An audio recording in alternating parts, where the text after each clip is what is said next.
Hello, everyone. Welcome to the first day of live programming for the 2024 Multiverse Fundraiser supporting comic books for kids. We're here with artist Mike Maihack. I'm Crayle, one half of Phoenix Sisters Cosplay, and that direction. That's Kelly, the other half of Phoenix Sisters Cosplay. So, we're going to play you a really quick message about comic books for kids and why we are here today. And then we'll get right into it, grilling Mike. Are you ready, Mike? I'm ready. Let's go. All right. Right after this video. Sorry. My name is Mark Weiss, and I'm the president and founder of an organization called Comic Books for Kids.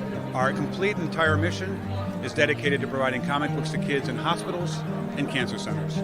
I've been passionate about comic books literally my entire life. I love the industry, I love the mythology of the characters, but I've always also wanted to give back. And it occurred to me that perhaps something could be done that would allow us to create an organization that allowed us to provide comic books to the kids in hospitals and cancer centers. And I asked them, I said, if we were to provide comic books to you, would you like them? Every hospital I called had the same story. Please do this for our kids. My goal at the time, a year ago, was to deliver 1,000 comics in a calendar year. By the way, I had no inventory. To 20 hospitals, which, by the way, I hadn't contacted, and bring on 2 publishers. That was my 2017 goal. As we wrapped up 2017, we shipped out over 8,000 comics last year to over 100 children's hospitals in almost every state in the country, and almost every publisher that is here today is working with us. Our community tab on our website shows stories from nurses, from children, from mothers of students, patients, children who have had their lives touched by the simple, small act of kindness of just giving them a comic book. The stories are incredible. You can't make this up. And if anyone had ever told me that we would be influencing people's lives by just these small acts of kindness, I don't think I would have ever recognized the impact. I feel very humbled and very flattered that we've been able to touch so many people's and children's lives. And I never thought the responsiveness would be what we are seeing. It's about letting kids be kids again. And it's about bringing comic books back to the kids.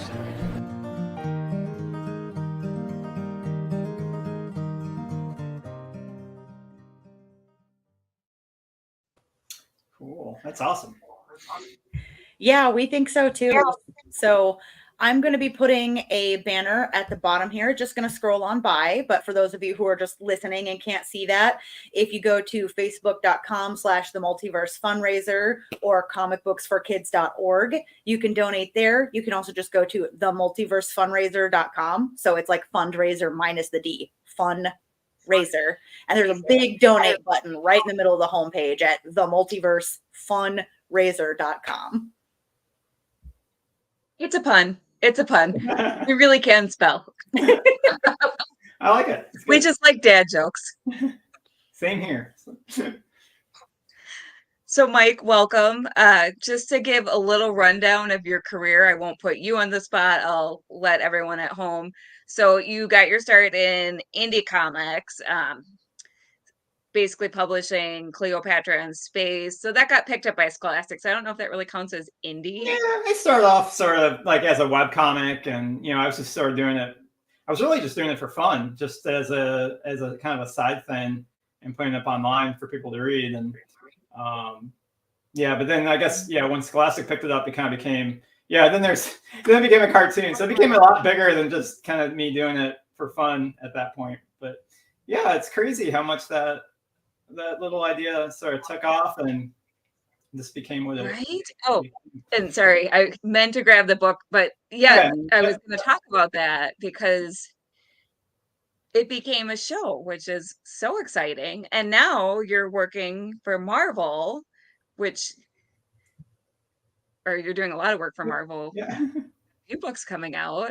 Yes. I have to pick this one up. Yeah, that was a lot of fun. Yeah, it was through Abrams Books, which is they had kind of licensed through Marvel. So sort of working really more with Abrams, but it was sort of Marvel was also sort of there. So it was a weird sort of collaboration of working with an editor from Abrams and getting feedback also through Marvel and then trying to figure out the story through working with all these different parts and people. But it was a blast, and it came together very quickly. Once I decided to take it on, I came up with the idea of giving Spider-Man a pigeon to talk to, and from there the idea of him pet sitting for the Avengers just came about like pretty much immediately, and thinking about ideas behind the responsibility and having great power and what you do with that. So yeah, it was a blast. I had a lot of fun working on those books. I love that. And you draw animals really well. Like thanks. cats especially have a starring role in a lot of your art because if I remember correctly, you have cats. I do. Yep. Yeah. Right now we have 3 cats. I think we cycle through cats quite a bit, but yeah, there's ever since actually I grew up with a dog. So throughout my childhood, I had a Shetland sheepdog that I grew up with, and I always thought myself as more of a dog person because of that. But then we sort of brought in this cat in college. Me and my roommates, and funny enough, the one roommate who was allergic to cats, he's the one that ended up kind of taking that cat home with him after we all sort of disbanded. So he was the one that kind of really got attached to this orange tabby that we had, and from there I was just pretty much I love dogs. I love all animals. I would I could probably run a zoo and be happy if I wanted to, but I'm definitely more of a cat person, I think, than a dog person at this stage. Yeah, I do. It's a little hidden, but I have one of your Space Cat stickers back here. Nice. Awesome. I also had to bring up, I have one of your Batgirl. Oh yeah, look at that. Yep. Yeah. I was bringing it upstairs, and because normally it lives downstairs, but I showed it to my husband. I was like, I bought this piece of art like 5 years ago, or I don't remember how long ago. I was like, and now I get to interview him, which we're I'm going around a lot. I'm sorry. Oh, I have a lot of energy. Oh, that's great. I'm glad that you enjoy my art, and I that's kind of mostly why I do a lot of that fan art and draw superheroes is just to sort of brighten up people's days and stuff. I like drawing it. It's a nice sort of way to wind down, or even sometimes just sort of to gear up for that I have to actually draw and work on that specific day. But it's also nice that people seem to really respond to it in positive ways. And that's what keeps me going. That's what keeps me wanting to post it. And that's why I'm really still on social media. That's pretty much the only reason I get on these days is to post some art and try to make the place a little bit more weird for people there. Huge fans. Yeah. So hearing that you enjoy it, that really makes my day. It makes me really happy that all that is paying off. We years ago, a few years ago now, did an entire photo shoot that was based on. Kelly kept sending me your art of Batgirl and Supergirl together. And so we did a whole photo shoot where we brought the whole attitude of them just like having fun like this into our photo shoot and took photos of just the girls hanging out in downtown Franklin. And yeah, we nerded out when you responded. We were like, oh my gosh, the artists we based this on liked the photos we took. Like, yeah. Yeah, so I love that. Yeah, every now and then I do. I get it's funny. It's like I've never worked on an actual official Batgirl, Supergirl book or story or anything like that. But I've drawn them, more times than I can count. And so, and different outfits and things. So I just kind of draw I draw them however I feel. And every now and then I'll get like a photo of somebody cosplaying in like the costume I sort of designed for Christmas or something like that. And I'm like, it's just so weird, because I didn't even, I haven't really even worked on the books, and yet I've sort of taken ownership a little bit of these two characters, at least my version of them. It's very odd. But Your I love the characters. interpretation I of their love drawing friendship them. I love is making comics with them. It's a blast. Yeah. I want to say hi to some people in the comments. Sci-Fi Queens, Cartoon Commotion, and Hollis Thompson have all come in to more or less say hello. And then we have a question from the audience. Are you ready, Mike? I am ready. Excellent. So Sci-Fi Queens wants to know, what was the most difficult character you have drawn? Oh, wow. That's a good question. What's the most difficult character? I had a really tough time. I don't know if he's the most difficult. I'll probably end this interview and think about it later tonight. Wake up like, oh no, that was the right answer. But I remember when I was just recently drawing, or last year drawing that Animals Assemble, the Spider-Man book, having to draw Iron Man with all of his sort of like just, I work better with more organic sort of like characters and costuming, and he had so many just shapes and angles and things like that. And so I just kept trying to simplify it down as much as I could. And I originally just wanted to do just very much his classic, one of his first, sort of classic outfits, with just like sort of just like a just that flat faceplate that he had. The boys loved that look for him. But I think Marvel wanted me to make sure that the costumes stayed pretty current. And so I was looking at what, how he looks now and trying to see what can I take away, what can I add to make it a little bit my own. And I just struggled. But then once I drew him that one time, then it was just smooth sailing after that. It was really just, I think, about figuring out all those little bits and pieces. It was like practice. But I was doing it while I was trying to get the page done. But now I think you probably wouldn't be that difficult. But at first, yeah, I definitely came downstairs and was lamenting about how hard it was to get Iron Man drawn that day. I can imagine. And it's a lot of pieces too. Like, yeah, so. I think part of it too is like because he's got that face mask. Any character has sort of like a mask that sort of covers their eyes and stuff.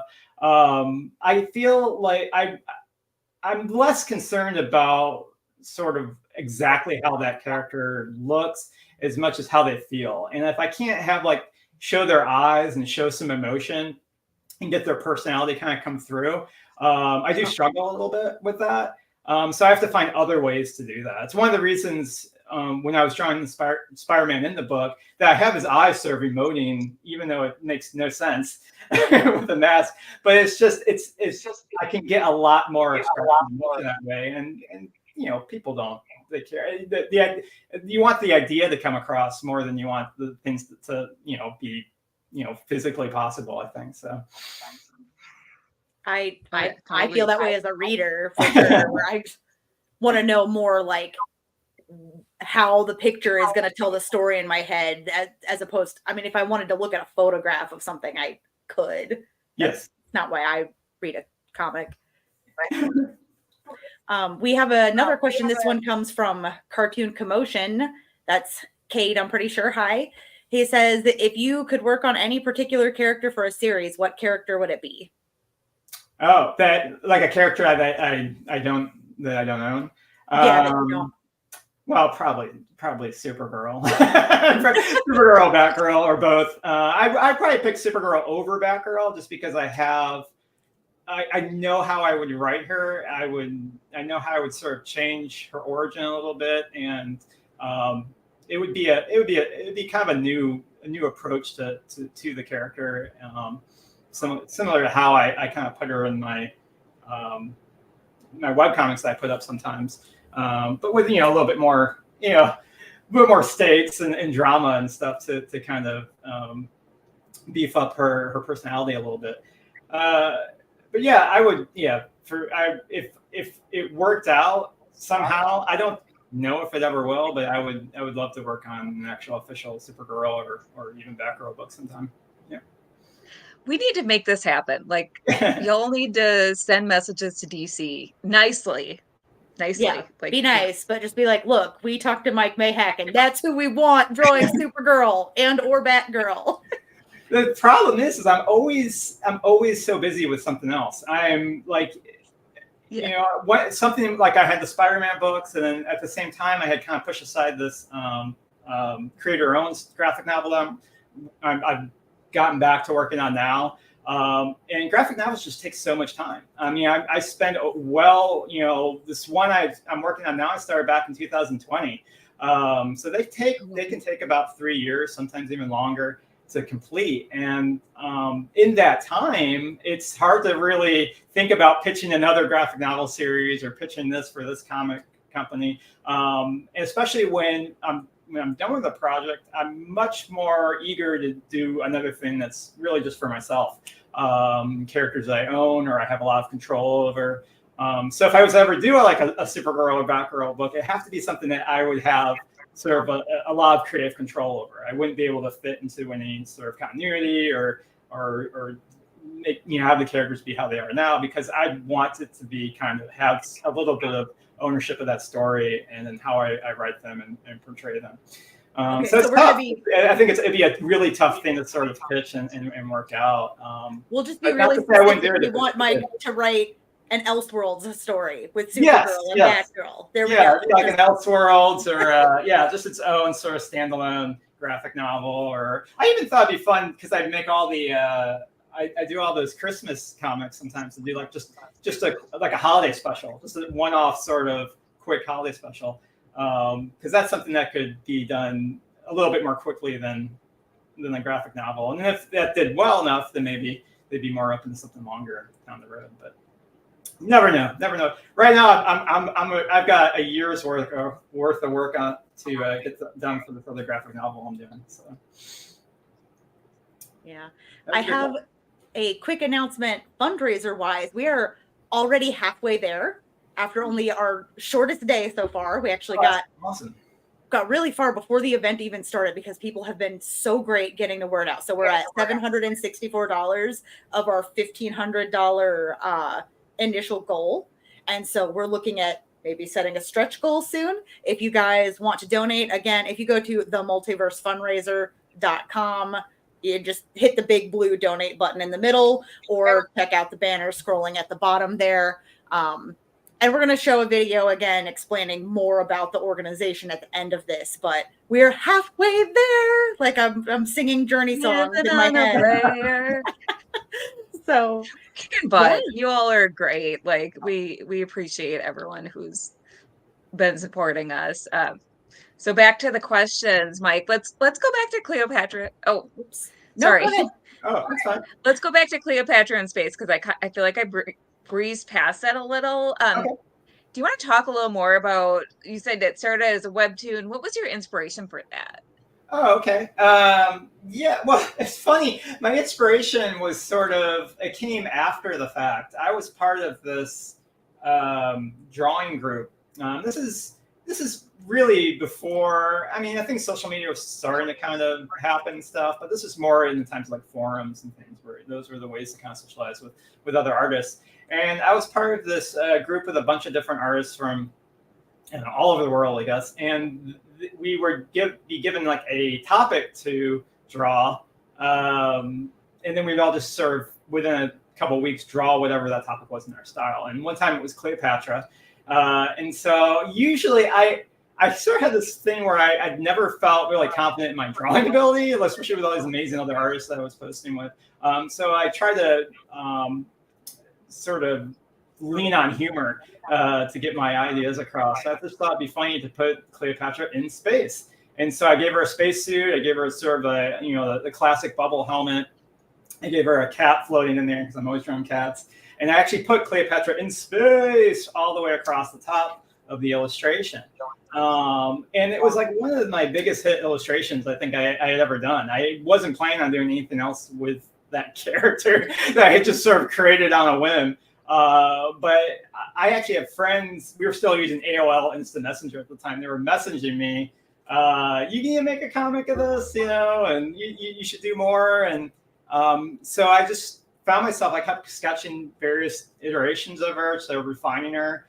And then I just started a comic, this black and white comic that I started posting on, I think on a drawing board. And then later I kind of made a little website for it. And I was just sort of making up the story as I kind of went, until it got to the point where I was like, well, I need to know where this is going, and things started to develop, and then it all took off very, very quickly. I started coloring it. I started making little minis, comics, and taking them to conventions. Scholastic picked it up, and then there was the graphic novel series that I worked on for, probably about 8 years doing that. And each book was just really me like practice for the next one. Like, how can I improve what I did in that last book and make a better book? How can I get better at drawing? How can I get better at writing? How can I get better at storytelling? And so as I was sort of chronicling her journey, I was also trying to improve as a storyteller and a graphic novelist. And I feel like it was around book 3 where I kind of figured out a little bit what I was doing, but I don't think it was till book 4 that I was really proud of the artwork. And book 6 is still my favorite thing I've probably ever written or drawn. I just think it came together really nicely. But yeah, that's really how that happened. It was just a long, I mean, it's such a blur now looking back at it, but it was a good over a decade of my life of just working with that character. And it's a lot of fun. I need to, I was reminded last year that the first book of the graphic novel series came out 10 years ago. So I feel like I need to do some sort of like, I don't know, some sort of 10th anniversary celebration for that or something. But I'm also really, really busy, so I don't know if I'll have the time to do anything. But I'll figure something out. I'll have to at least a new illustration of her. We'll see. We also keep ourselves so busy. I'm going, how do we help Mike make sure his 10-year anniversary happens? No, we're busy. Yeah. Reminding me, like, yeah, we gotta do something. Yeah, it's been a while. It's actually been. I did even through last year. I kept trying to make sure I was drawing her more consistently, because I do a lot of author visits and I have to draw her at schools and things like that. And I didn't want to get to the point where I couldn't remember how to draw her, which seems crazy. There's no way I think I would ever forget how to draw her. I've drawn her so many times, but I still, sort of refining her, and I'm still thinking in my head, like, if she was still going today, if I was on like a 9th book or a 10th book, how would she look now? And how would I keep improving her look in those stories? So I'm always thinking of that and always trying to draw her. So yeah, I think a new illustration at least is on the way for sure. Yeah, I want to say hello to a couple of people in the comments. Aubrey, Victoria _NVTuber, Carlin. We see all of you and really appreciate you tuning in. Are we ready for another audience question? Well, before we do that, if anyone's just tuning in, you're watching the Multiverse Fundraiser and our interview with comic great Mike Maihack. Indeed you are. Clyde Hall says, I loved Marvel Unleashed last year and previous Pet Avenger adventures. If you had the chance to do a Pet Avenger book or comic, what Marvel pets would be on the roster? Oh, okay. Yeah, I feel like I kind of, with Animals Assemble, I kind of did all the animals I really wanted to work with. And the only one I didn't get around to in that book was Jeff, the land shark. And it's mainly because he really, when I was starting to kind of work on that book and stuff, he was around, but he wasn't what he is now. And so he just wasn't quite on my radar. And those comics that were coming out with him weren't really out yet. So, but by the time I finished that book, I was like, oh, I gotta draw Jeff. And so, I got him into the second one, and the third one. So I drew Jeff a lot. So I feel like I got him, and which was a big one. I probably would have liked to draw Lockheed. I'm a big Kitty Pryde fan. I'm a big X-Men fan, and I haven't gotten to draw the X-Men. But I love Kitty Pryde. I love that she has this little purple dragon. There's just something amazing in that. She's one of the most grounded of all the X-Men characters, and yet she has like a purple dragon sidekick, and there's something just so perfect about that. The best. Yeah, I love it. Who doesn't want a purple shoulder dragon? Yes, yeah. Plus, he's really fun to draw. He's a great design because there's a lot of different dragons out there, but if you draw a Locky with that jaw and that little purple and that little spiked tail, it always looks like Locky. It's great. So you can really kind of change up his look a little bit and stylize him, and it's still very clearly Locky, which makes him really fun. I do love your Lockheed. I did not upload any pictures for Lockheed, and now I'm I've drawn him. Yeah, I've drawn him a few times. Anytime I draw Kitty Pryde, like chances are, maybe not every time, but like 90% of the time, like Lockheed's going to be in the drawing as well. And if I remember right, you did a Pirate Kitty Pryde. I did. Yeah, that was I have a Patreon, and every about once or twice a year, I offer up sketch commissions to them. And that was for one of those patrons. It was he asked for, and what's funny, I stopped reading monthly comics like individually. I'll collect them in trades and stuff. A few years ago, I just couldn't keep up anymore. It was just too tough, and my memory is so bad that I would pick up the next issue. I can't remember what happened in the last one that came out like a month or two ago. So I just wait for it all wait till it's completely done, and I buy the trades now. So that's usually how I read things. So when I was told to draw Pirate Kitty Pryde, I was like, wait, Pirate Kitty Pryde? Because I had no idea that whole storyline and that arc was happening, and so I had to go in and kind of catch up a little bit on what was going on, and but that's awesome because I love pirates and I love Cape Pryde. I was like, this is great. I would love to draw something like that. I think I gave Lockheed an eye patch in that drawing. I can't remember. If I didn't, I should have. I can't remember. But I'll have to look it up. I remember I loved it. Somebody can I try to find it and look it up. Yeah.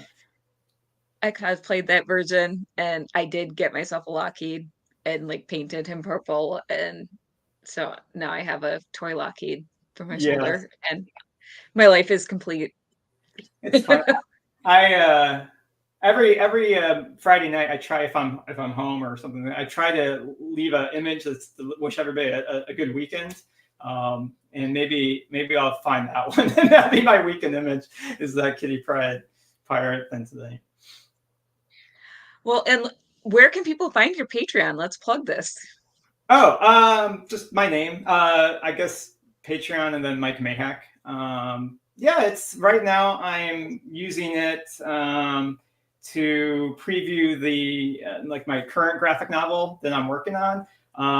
It's still unannounced, and I'm still like in the process of actually just drawing it and working on it. So I'm sharing a lot of conceptual artwork that I've done over the years for it, who the characters are, what the kind of tone and everything that's going to be like. So it's a lot of fun. So anybody that's interested in sort of like the creation of a graphic novel sort of from the ground up, we'll probably get a lot out of it. I'm going to share a little bit how I actually pitched to publishers, how that process happens. So if anybody's interested in how actually getting a comic published, how you go about that. But yeah, I'm just going to kind of, over the course of the year, I'm just going to kind of sprinkle in those posts along with all the, I draw a lot of fan art, those watercolor sketches, and just, I don't know, whatever I feel like. Most of the art I do, I usually post to there like months before it ever shows up on social media. It's just, I like posting to there more than anywhere else. And so I'll just do a lot of stuff. If I just feel like drawing a pinup drawing or something like that, I'll just post it up on there and not have to really have it out in the world if I don't really want it out in the world just yet. Yeah, it's fun. And you put up wallpapers every few months. I do that too.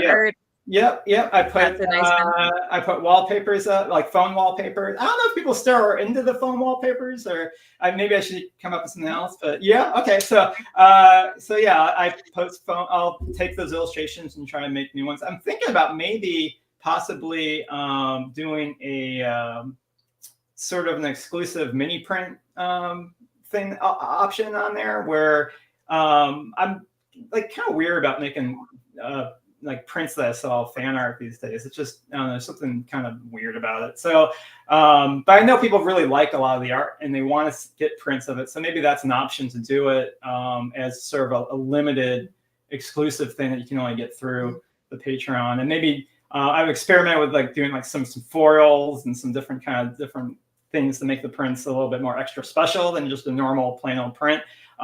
So that's something I want to do, and I was trying to get going this month, but this month has just been so hectic and busy for me. I haven't had a chance to look into the pricing and everything for it. So, but that should be coming up soon. I'm gonna try to get that going, and I'll keep doing wallpapers, fun wallpapers too. Those will just be free. But either way, your Patreon is well worth the money. Oh well, thank you. Thanks for letting me know that. I appreciate that. Yeah. Well, and you talking about, doing a graphic novel from the ground up, I feel like dovetails into this audience question pretty well.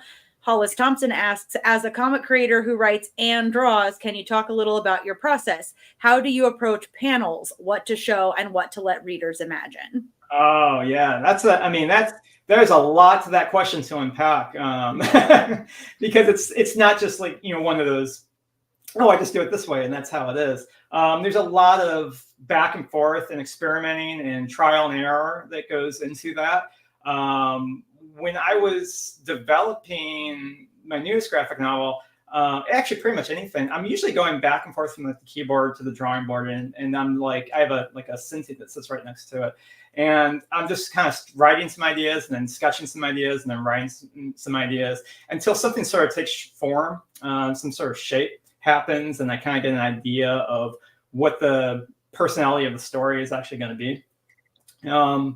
So it's a lot of just kind of not really one or the other. It's not just writing, it's not just drawing. It's sort of a back and forth combination of those two things. I do tend to start with a full script if I can, because I'm usually working with editors and a publisher, and I need them to have a really good sense of what the story is before I go into the really arduous task of drawing it. So I work with a script, but then when I actually get into actually paneling out and say, I will be reworking that dialogue, I'll be reworking that script as I go. But I use it as a nice sort of outline of what the story is going to be, and it gives me a good guide.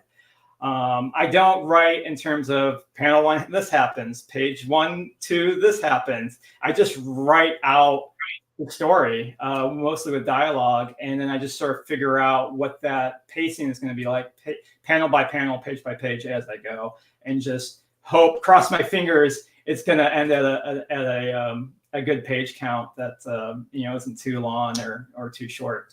So. And so far, I've had pretty good luck with that. I have a good sense of, I can look at a story and get a sense of how many pages or how many panels it's going to be as a comic. You talking about starting with the dialogue, I'm sure Hollis can picture part of your process in his head. Now he's like a playwright by nature. Oh, okay. Yeah, that's pretty much how I write. Yeah, that's exactly almost, how I don't use actual, probably all the mechanics of what a playwright would use, but I mostly write out the scene, and then, then it's mostly dialogue and characters, just chit-chatting. And my stories, there's not a lot of exposition in my stories. It's mostly characters talking. And if they're doing something, what they're saying or what their actions are has to drive and propel the story forward. So I mostly write with dialogue. And I just love taking two characters that are just at odds in terms of how they interact with different things of the world. And then how does that, what happens out of that? What kind of humor can I get out of that? What kind of drama can I get out of that? And so that's usually my driving force when it comes to telling stories, is just, having great characters and funny dialogue. Like putting the sunshiny Supergirl with the grumpy Batgirl. I love that dynamic. Yeah, that's a great example. Yeah. I mean, I think those came about, I forget what, there was the New 52 that was happening a few years ago. And then I have a friend, John Morris, that was trying to get a bunch of indie artists to do what would be our, what if we were to redo these DC books, what would they look like? What would you do? And I immediately just like, I want to do background Supergirl. I remember I loved those characters in advance, growing up. I loved those characters. I loved watching their animated counterparts. But I had like specific version of them in my head that just wasn't out there yet. So I thought it'd be perfect. If I was to redo a book, it would be them. And so that's how the first sort of comic came about with them. But it was really the same ideas I was using for this old webcomic I did called Cow and Buffalo, which was this sort of dim-witted cow and a very pessimistic buffalo, and they were roommates. And I would just give them wacky situations, or just put a word prompt and just make a 6-panel comic out of it. And it's really the exact same thing I'm doing with Batgirl and Supergirl. I'm just sort of putting them in a room somewhere or putting them on a rooftop and just seeing what happens. And they just really write themselves. It's, I worry sometimes that I'm going to make Kara like a caricature of the way I write her of herself. So I have to sometimes pull back a little bit and really, I think, show a little bit of her emotional side. Because I don't want her to be like, just too bubbly and too cartoony, but that is, I think, what makes her so endearing, is she just has this approach to life and the world where there is no negativity in her. It's just like not in her system to portray that. She only sees the good, even in the worst possible situations. And I think that's something we all wish we could do as well, even though we don't always do that. And I think that's maybe why the characters responded so well to so many people out there. Totally agree. And okay, so next question. What was the first comic that really made an impression on you? Like, first comic that you picked up and you're like, wow. Oh, wow. The very first comic that I ever picked up and I thought, wow. That's a really great question. I think I was when I was getting I got into Marvel comics before I got into DC comics, and I'm almost positive it was probably a Marvel comic, and it was likely an X-Men book because I was really into X-Men. I collected X-Men for a good over 2 decades. I have more X-Men books in my long boxes than anything else. So it was, but I feel like the one that really made the most impact on me was the Infinity Gauntlet when that kind of came out. There's something about, I was really into Star Wars. I was really into Star Trek. I love science fiction, and I love these superheroes. So seeing that sort of integration of them going off and fighting this giant cosmic threat, especially something taking like something like the Infinity Gems and making them have specific abilities. Which had this sort of Captain Planet sort of feeling to it. I like that too, and just something that could turn Wolverine into rubber was amazing. I think that really made a huge impact and made me. I don't think it made me want to make comics, but it got me really into Marvel comics, and I read a lot of Marvel comics after that. It wasn't until I think Bone came out, which I discovered pretty early on, around issue 6 or 7. That was the comic that made me want to make comics, because suddenly I saw a style that was more akin to how I liked drawing. My style was very much more influenced by like Bloom County or Calvin and Hobbes at the time. And Bone felt like this integration between that and Lord of the Rings and all these other things I really loved. And I was like, that's something I could do. And it was this long form story. I didn't have to color it, and so that was the one that kind of, I think, made the most impact in terms of a creator and made me want to make comics. And so you can take Infinity Gauntlet, you can take Bone, and you can kind of mesh those together and kind of see how I kind of got to where I'm at today, I think. I can see that. I like it. Yeah, that's a great question. Oh, go for it. Oh, well, all Sci-Fi Queens had more or less the exact same question. I know Kelly wasn't just not reading it from Sci-Fi Queens because it was in the notes she sent me, but I love that multiple people wanted to know that. And then Cartoon Commotion, one said a second ago, too cartoony about you talking about Supergirl, but he asks, do you have a favorite cartoon series or like a top 3? Oh, It's always revolving, whatever, because there's been so much amazing stuff that's come out in the past few years. And there's one, it's like, there's cartoons where I go, that's my favorite because of this reason, and that's one favorite because of this reason. If I had to just pick one, which would be really, really difficult, I would probably pick Avatar: The Last Airbender, because that just kind of covered everything that I loved. There's so many out there that I could say, I guess top 3 was there, but Batman the Animated Series was a huge one for me.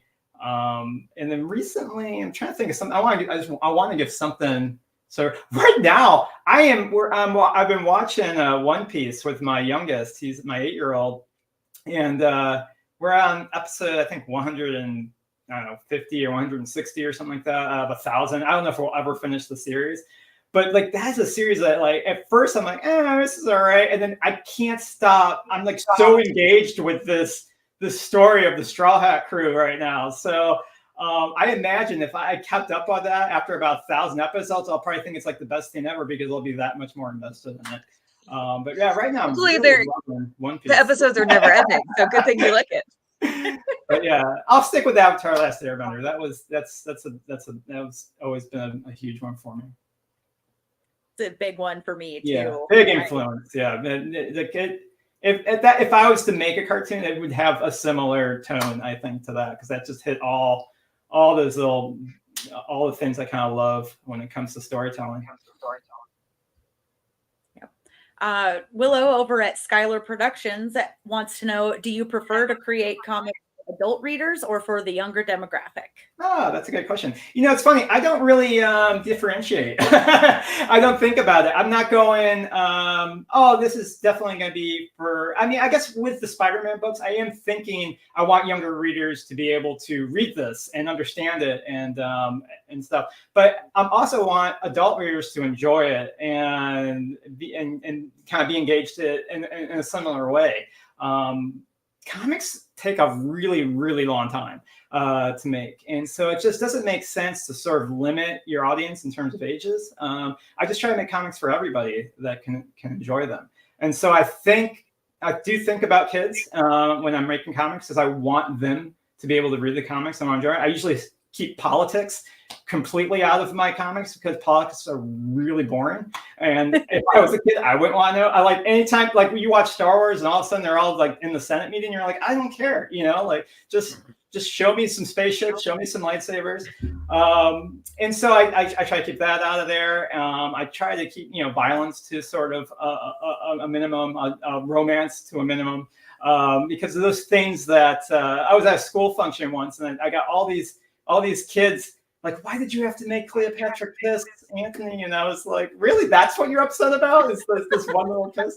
So I try to focus on the things that everybody can really respond to.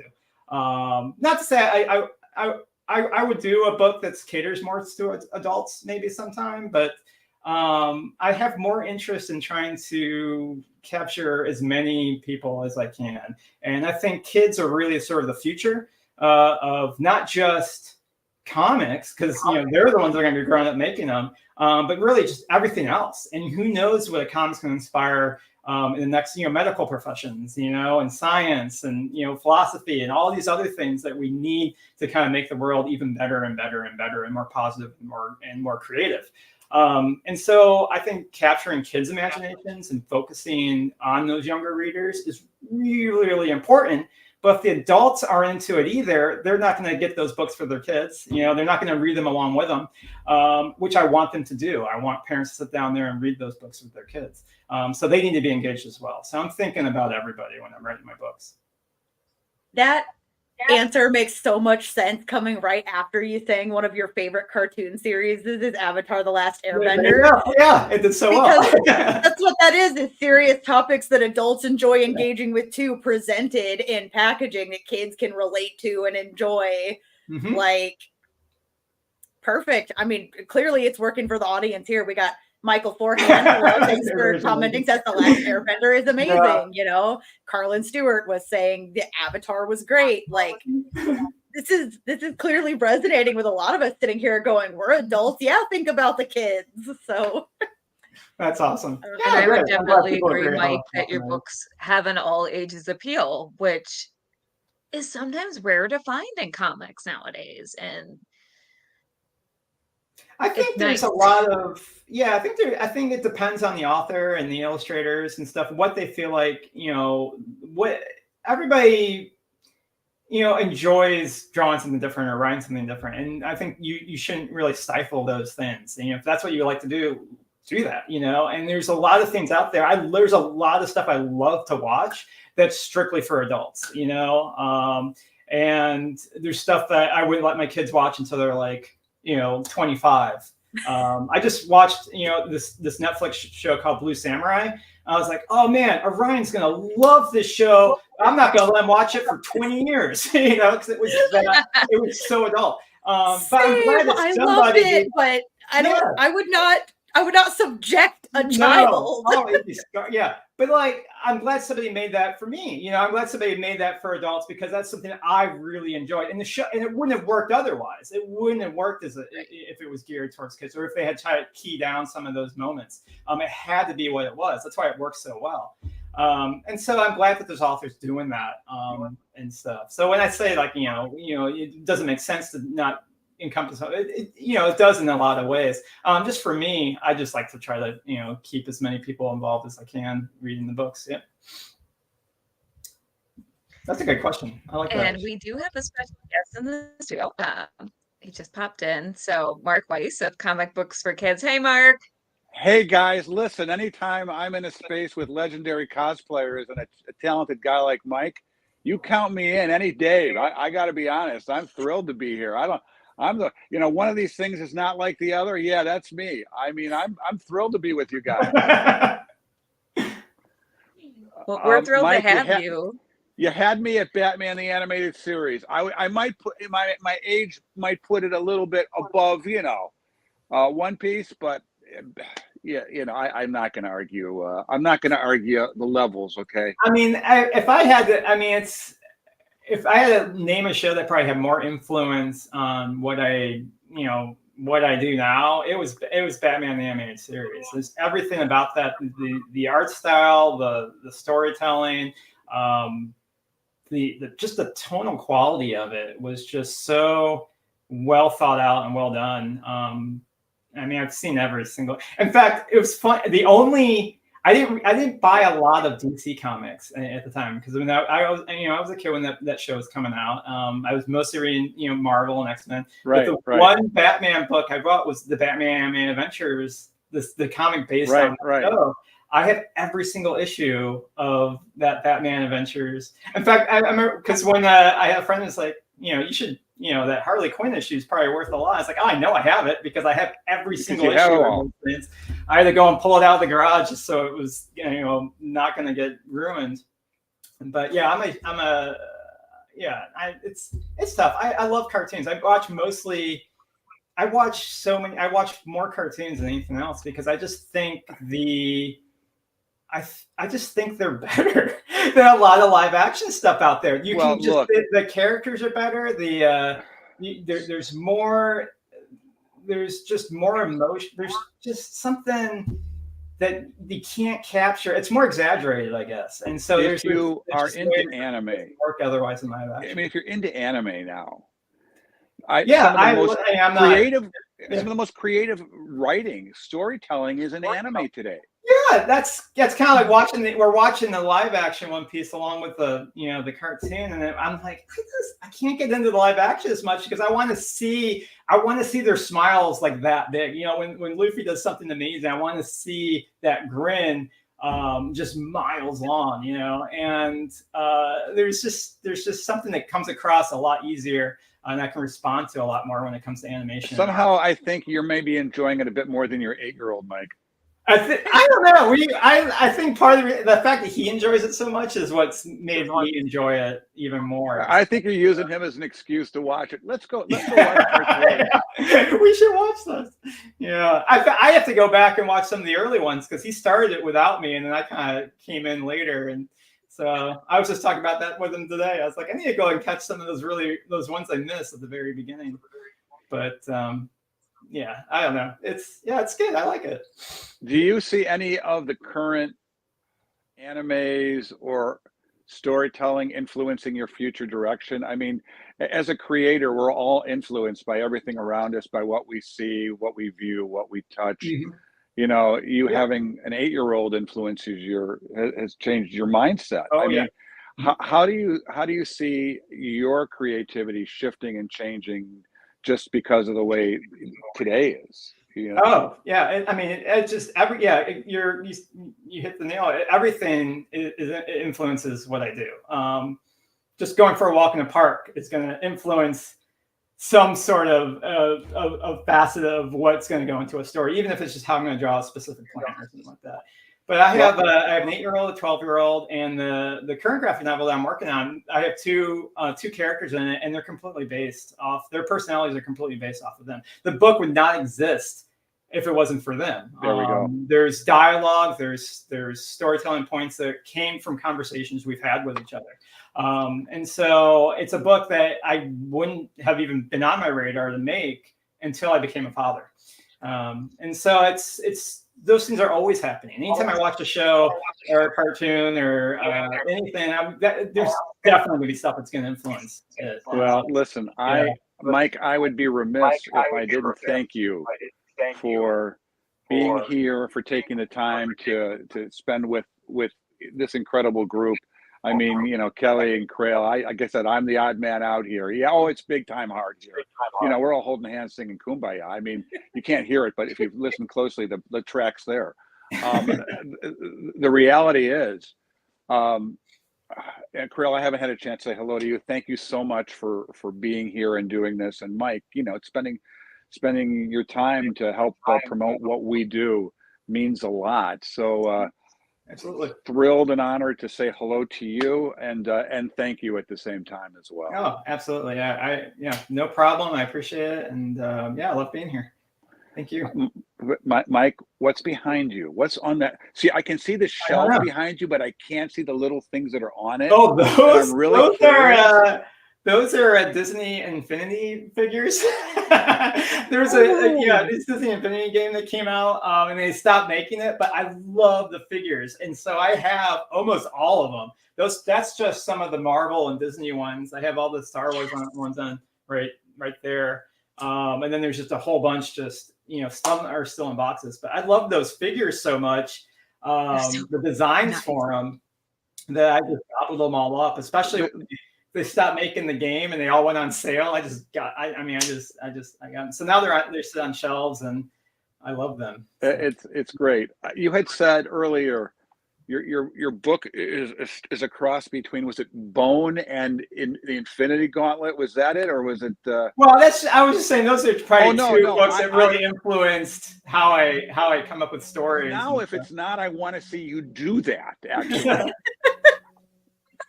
Yeah, that would be fun. I'd say the book I'm working on right now is definitely much more influenced from Bone than Cleopatra in Space was. Cleopatra in Space was, I think, influenced by a little bit more manga stuff that I got into later on, and definitely Star Wars and Star Trek and things. What's your manga? What's your manga go-to, Mike? What's your manga go-to? What's your anime go-to? Right now, I don't really have a manga. I'm in the reading this young adult novel series right now. All good. We don't judge. All good. It's my sister and my niece got me on it. At first, I was like, this is really, I'm entertaining, but I'm rolling my eyes quite a bit. But I'm in I'm on this tandem book version where I have to read two of the books simultaneously together to get the story correct. It's the Throne of Glass series, if anybody's familiar with that. And so I'm in like the penultimate books that come before the last one, and I'm like really into it. I'm still sort of rolling my eyes at certain things, because I'm not the target audience, I think, for these books. But they're so entertaining. Mike, like I'm the target audience for anything we've been talking about. Okay. We're not judging here. Yeah. Yeah. No judging. Yeah, they're good. But, I'm enjoying. I'm glad they put those on, man. They're fun.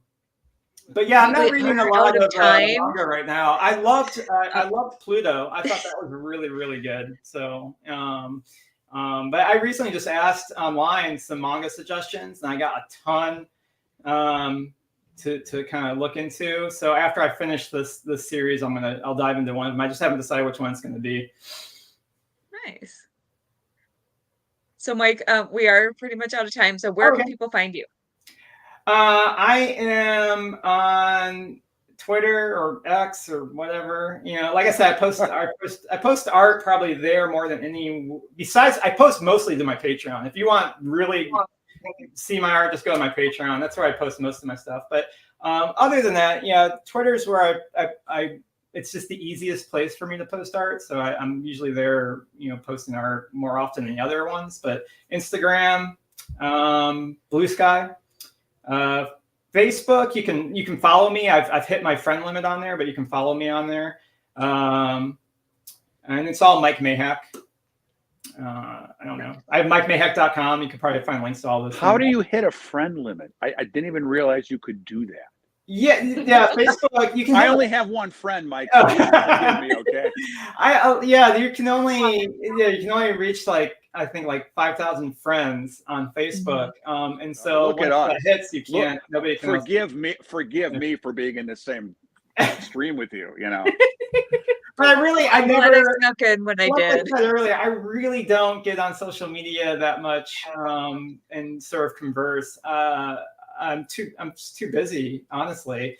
Plus, I found that I really enjoy when I meet up with friends, like people and conventions, and not knowing, having real conversations and not really knowing what's going on. And it's like, what's been up with you? And really sincerely meaning that, because I don't know.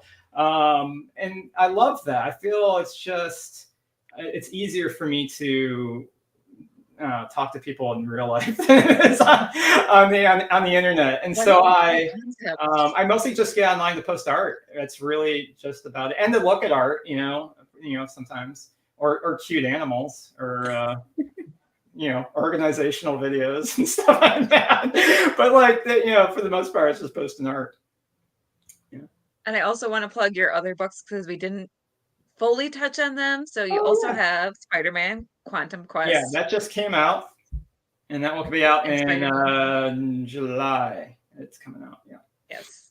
So people should pick all of those up because they're amazing. So thank you so much for being here. Oh, thanks for having me. I had a good time. And letting us fangirl over you.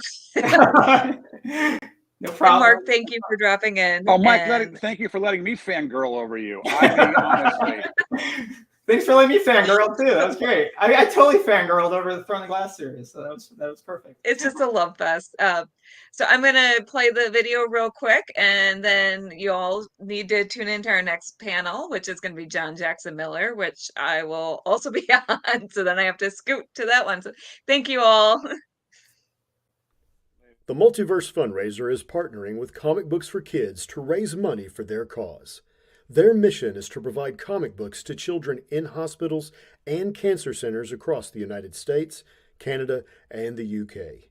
We believe in the importance of providing stories that promote hope and bravery to kids who are facing things that are scarier than any supervillain. And we truly believe in this cause. To donate, you can either go to our Facebook page at www.facebook.com/The Multiverse Fundraiser or directly to comicbooksforkids.org.